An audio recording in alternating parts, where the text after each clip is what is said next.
An ominous warning has been announced from Tampa, Florida. Mayor Jane Castor has rapidly intensifying Hurricane Ian near the Gulf of Mexico. The warning comes as Hurricane Ian continues to spin across the Caribbean Sea and is projected to rapidly intensify, possibly becoming a major hurricane category 3 or higher when it enters the Gulf of Mexico and moves closer to the Sunshine State. A large swath of Florida's Gulf Coast is under hurricane and storm surge watches and warning Monday from Category 2 Hurricane Lan, which wiped up overnight and is expected to turn into a major storm as it heads towards a potential first landfall in western Cuba. Mandatory and voluntary evacuations totaling over 3 lakh people have been ordered along Florida's west coast as rapidly strengthening Hurricane Lan closes in on the Sunshine State. The devastation on Florida's grocery store shelf as residents of the Sunshine State brace for the wrath of Hurricane Lan, which is expected to make landfall in the U.S. on Wednesday. Essential items such as water and batteries are in short supply, shoppers have said.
Floridans have been urged to get out now as hurricane barrels towards Florida and is set to bring 15 feet waves and 140 mph winds.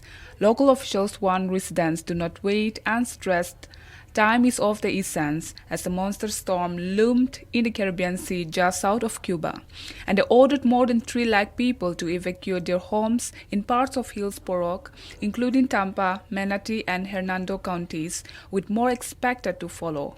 Governor Ron DeSantis has declared a state of emergency in Florida and is encouraging all Floridans to prepare now.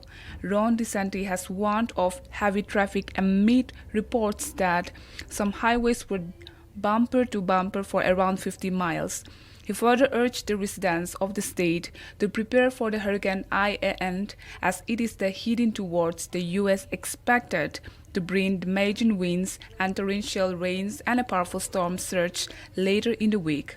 For those folks who are new to the state, who have not experienced this yet, and I know we've got a lot of people that have moved into the state of Florida, just make sure you make your preparations. Also make sure that if you're doing things like using generators, that you're using those properly. Those generators cannot be operated inside your structure or your home. The exhaust has to go outside. If it's inside, then that could be something that is fatal. So please, if you're going to use a generator, make sure that that exhaust is going outside your residence. President Joe Biden approved Florida's emergency declaration ahead of Hurricane Lan landfall, authorizing the Department of Homeland Security and the Federal Emergency Management Agency to coordinate disaster relief and provide assistance to protect lives and property. The president postponed a scheduled trip to Florida on Tuesday because of the storm. Hurricane Ian is expected to bring 8 to 15 inches of rain to central West Florida, 3 to 8 inches to the rest of the Florida peninsula, and 4 to 6 inches to the Keys. The storm could cause flash and urban flooding mid to late week in central Florida, as well as across the Florida Keys and the peninsula through midweek.